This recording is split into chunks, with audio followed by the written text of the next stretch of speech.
আসসালামু আলাইকুম বন্ধুরা, সকলে কেমন আছেন? আশা করি সকলে ভালো আছেন। তো চলে আসলাম আপনাদের মাঝে আবারও নতুন আরেকটি ভিডিও নিয়ে। আজকের ভিডিও থাকছে মুরগির কতদিন বয়স, কতদিন পরে মুরগিগুলো সেল করে দিব, কত কেজি ওয়েট আসছে এ বিষয়ে।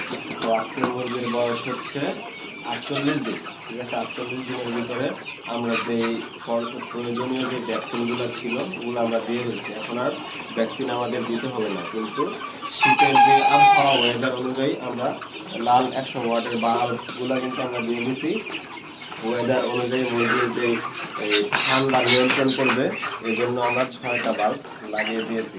তো এখন এই 48 দিন মুরগির বয়সে ওয়েট আসছে, গড় ওয়েট আসছে 800 গ্রাম, 800 গ্রাম প্লাস। তো এই ছিল আজকের মুরগির কন্ডিশন। তো বেশি কথা বলবো না এবং মুরগিগুলো আপনাদেরকে দেখিয়ে আজকের মতো বিদায় নেব।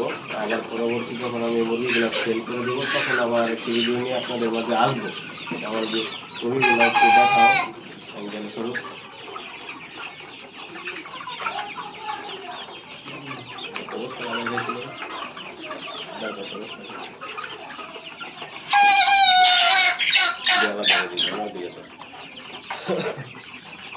তো 48 দিন বয়সের ভিতরে আমি কিন্তু আদার খাইয়েছি 500 মুরগিকে 19 বস্তা।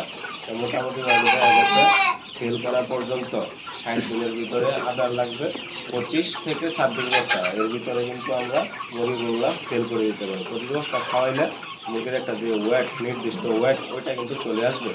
আর মুরগির নির্দিষ্ট ওয়েট চলে আসতে গেলে আপনার 25 বস্তা আদার খাওয়ানোর পরে একটা যে